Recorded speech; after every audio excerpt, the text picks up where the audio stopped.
Hello everyone, and welcome back to Let's Read Strange Matter. No substitutions. Today, we pick up where we left off last time. Chapter 12. I stopped at the overpass bridge so fast my legs gave out. I tumbled to the sidewalk, scraped my arm. "Curtis, please, I can't keep up," Shelley screamed hysterically. She fell beside me on the pavement, gasping for air. "Curtis, what was that thing?" She was breathing so hard I could hardly understand her. I looked behind her and saw nothing following us. Whatever it was, we'd lost it. "I don't know, but I could make a pretty good guess." I squinted, peering down the street. Nothing there. My arm started bleeding and stinging badly. "That car almost killed me. He tried to push me into it." She started crying. "Hey, you're okay. Let's get out of here. We better go on to Mr. Mayfield's." Shelley started crying louder and shaking her head. "No way, I want to go home." "We can't go back that way, and Mr. Mayfield's house is closer. Come on, we haven't got much of a choice." I pulled her from the street to a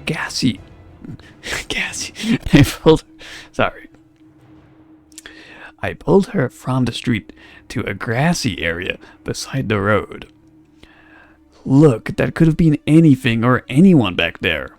After the day we've had, we probably just imagined that it looked like, well, what we thought it was."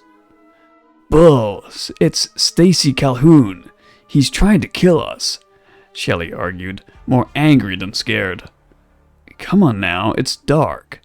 That could have been some guy trying to push start his car or something. He left his emergency brakes on, and it got away from him in the dark, that's all." Shelley fixed me with an icy stare. "He sure had terrific timing." I couldn't argue with that, but I couldn't believe what happened either. Could it have been a crazy substitute teacher trying to kill us, or only a stupid guy with car trouble? I couldn't think straight. My legs trembled. "Look, let's just go on to Mr. Mayfield's house and get our heads together. I need to wash my arm before it gets infected." I stuck it out for her approval. It dripped blood. "Oh, gross! What did you do?" Shelley reached out to dab my arm with her finger. "Ow! That hurts." "You sure got it good. Okay, let's get moving. Promise we'll go home right after, okay? And we'll go back a different way." She struggled to her feet. I joined her. "It's a deal. We probably got only an hour left before our parents check on us. Let's go," she said, and stepped into the bridge. The lights of the cars on the freeway below reflected her pale pink jacket. Mr. Mayfield's house, and hopefully the answers to our questions, waited across the freeway overpass and 2 more streets over. If I had known then what the answers would be, I would have gone straight home, werewolf or no werewolf. Chapter 13. We stood nervously on the doorstep of a small gray 2-story house on Dogwood Avenue. Swallowing hard, I pressed the doorbell. I held my breath. No immediate response. I breathed out and turned to Shelley. Half anxious, half relieved. Maybe he's not home. Shelley walked up and down the wraparound porch, hugging herself. Mr. Mayfield kept a very tidy house. The hedges lined the porch, trimmed perfectly. The wooden planks on the porch glistened with shiny paint. Even his trees seemed well kept, with no mud splotches on the trunks. I stared at the tops, swaying in the breeze, as I pressed the doorbell again. A voice called down from the trees. It seemed to crawl from the heart of the leaves, down the trunk and into my ears. Shelley, Shelley Miller, Curtis Chapman, don't move. Stay right where you are. Startled, I strained to see where the voice came from. Shelley nudged me and pointed at the tree in front of the house. A dark figure slid down the trunk. Judging from its small size, it couldn't be Stacy Calhoun, and it came hurriedly down the walk towards the front porch. I could see thick glasses glisten in the light from the pale yellow porch light. It was Mr. Mayfield. I know why you're here. He seemed pretty calm, almost casual. Too casual for somebody who had just slid down a tree in his front yard. He looked from Shelley to me and back again. He acted as if he'd found us at school in the hall without a pass. Surely he couldn't keep up. The old teacher-student thing out here at this time of night, especially after everything that happened today. He continued past us, with large strides. Come inside, he said as he tugged tightly rolled sleeves, then tucked in his grass-stained shirt. Shelley looked at me and shook her head, not to go. Her eyebrows scrunched into a small V. I could tell she had lost her nerve. I couldn't blame her. I watched Mr. Mayfield pause in his open front door. His little gray terrier poked its nose through the curtain-covered window beside it. I looked at Shelley and shrugged. I had come too far to turn back now. I followed Mr. Mayfield through the door with a million questions in my mind. I could see a very orderly living room off to the left and a dimly lit kitchen off to the right. The billowing curtains in the living room caught my eye. All the windows were open. A strange thing for a person to do when he knows he's being hunted. Before I could say one word, Mayfield picked up the phone from the little table in the foyer. He looked at me and then looked at Shelley as she closed the door behind her. Mr. Mayfield, I didn't have time to get another word out before he spoke into the phone. My blood ran cold. Okay, we're going to continue on to chapter 14.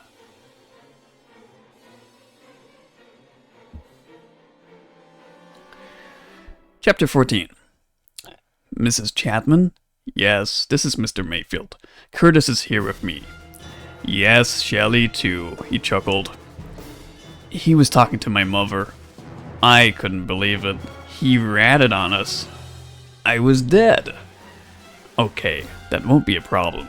Think nothing of it. See you soon. He hung up. I couldn't help it. I barked out. I can't believe it. You just called my mother? I'm dead. I'd be lucky if I ever saw the daylight again. Shelley stood staring, her mouth open. Yes, she and your father are on the way to get you. She's going to tell your parents where you are too, Shelley. It seems they've been searching for you two for over an hour. He marched into the living room and plopped into an overstuffed chair.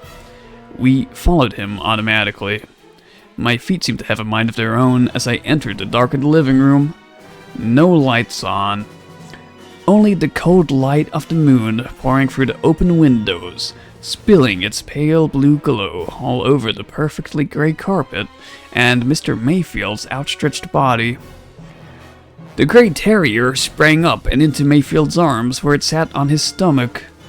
He scratched its ears as it yawned. You want to know what Mr. Calhoun and I were arguing over, don't you, Curtis? He said, matter-of-factly. I nodded, trying to still accept the fact that my parents were on the way over here and would kill me the very moment they arrived. Shelley, thankfully, still had her voice. We just wanted some answers, Mr. Mayfield. We didn't put all those bugs in that box. Mr. Calhoun did. I swear. This is totally unfair. He's out to get us. Why? She twisted her ponytail nervously. You two saw the book, didn't you? He said, rubbing the terrier's head. We didn't say anything. How much do you know about werewolves? He asked. His eyes narrowed, cold and staring. The dog also stared at us. The moonlight pouring through the large windows outlined its shaggy gray fur. We didn't say anything. "Come here, Curtis," he sat up.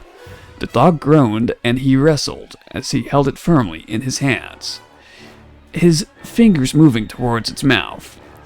I stepped closer. Mr. Mayfield's fingers spread the lips of his pet, revealing sharp, pointy teeth. See how sharp they are? How solidly in place? He can put 50 pounds of pressure on each one of those little blades. Feel one.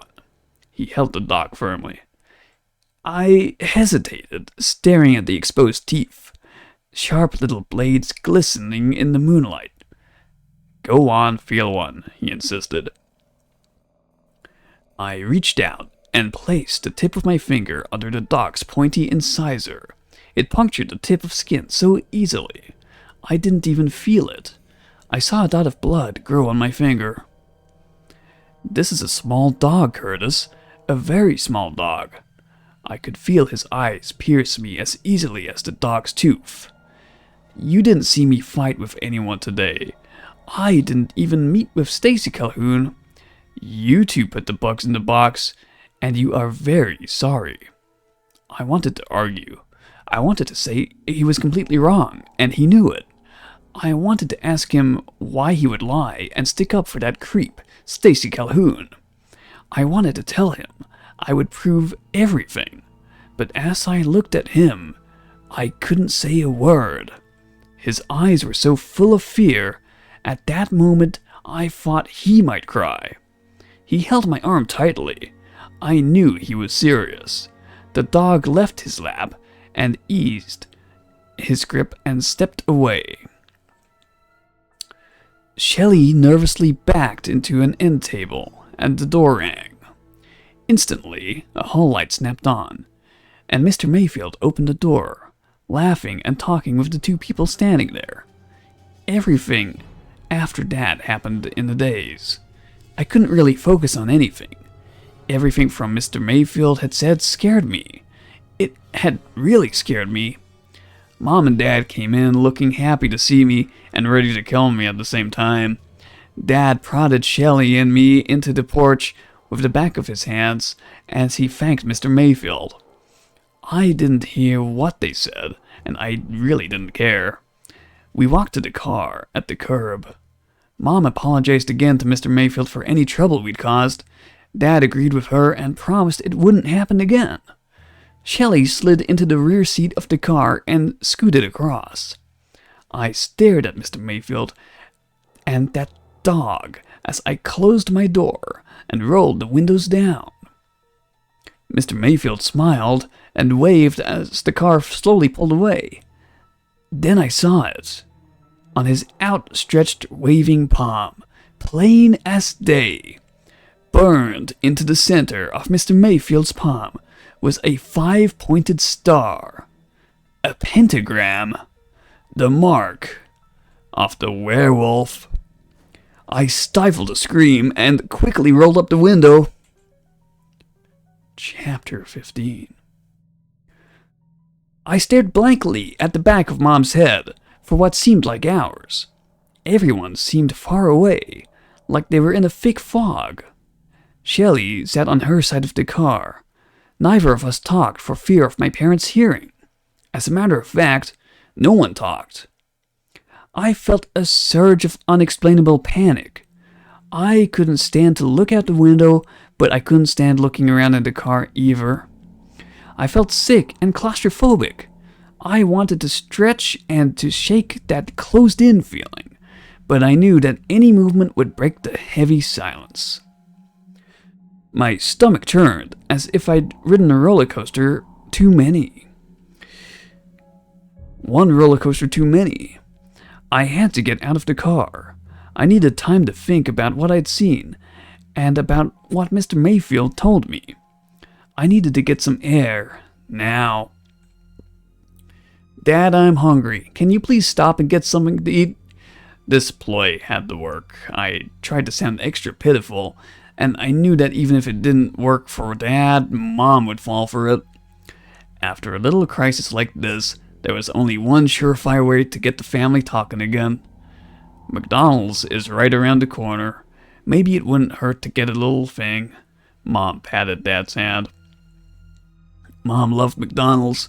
She hated it for a long time until I started baseball and piano. Then we fell into the habit of going there right after practice. I could see the golden light of the arches ahead. It could have been anywhere, and I wouldn't have cared. I had to get out of the car. Dad sighed, and he parked. He slid easily between a Volvo and some little hatchback that pulled out beside us. I opened the door and immediately felt the breeze hit my face. Dad brought a tray with 4 burgers, 1 chicken sandwich, 3 fries, and 4 drinks to our table against the window.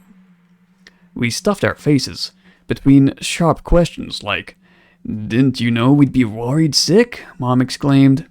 "Do you two ever stop to think, what could be so important that it couldn't wait until tomorrow? Mr. Mayfield didn't get you in trouble, you know," Dad reminded us between gulps of orange soda. Mom and Dad took it easy on me. They wouldn't yell at me with Shelly around, but once they dropped her off, they'd get their chance. Pacing themselves for later, I guess. A few more bites of burger. I felt braver. I decided I should stop trying to make nice and soften Mom and Dad up a little before we get back home. Yet I couldn't stop thinking about Mr. Mayfield's palm, seared with that symbol, the pentagram, the mark of the werewolf. I looked out the window near the empty parking lot, and I could have sworn I saw Mr. Mayfield's dog's teeth in the reflection on the glass. Suddenly, the window lit up with the lights of a pickup truck pulling into the space in front of the window where we were eating. The truck flew into the space. It looked like it couldn't stop. Its lights froze us in our seats as it roared within inches of the glass. "Holy cow!" Dad cried. He almost jumped out of his seat. The truck bounced to a stop, and the lights shut off. We all breathed a sigh of relief. For a brief moment, the uncomfortable tension between us lifted. Crazy drivers, that's how people get killed. What if his brakes had failed? "I'm going to say something to that guy," Dad growled. I looked over at Shelly. She stared intently out the window as a look of horror crept across her face. "Shelly?" I asked with a slight shiver. Then I saw him. I couldn't believe it. I saw the driver close the door of his truck and walk in front of the bumper with long, slow steps. Stacy Calhoun opened the door to the restaurant. And that's where we're gonna leave it today. Thank you all for watching. Up next is gonna be chapter 16. It's been a few days since I picked up the book, but I am still intending to get it done before Halloween. Right now it's 2 weeks until Halloween, but I have a habit of not reading every day, and that's like me with real books too. Like when I'm reading a book that I got for myself, I'll put it down for much too long before I pick it up again. So I'm a slow reader in the sense that I'm not a regular reader. Yeah. But yeah, since I'm doing this for you guys and as a project, we will get to the end. I'm enjoying the book, and I hope you are too. Anyway, that's going to be it for me here today, so thank you all for watching, and I will see you next time. Bye-bye.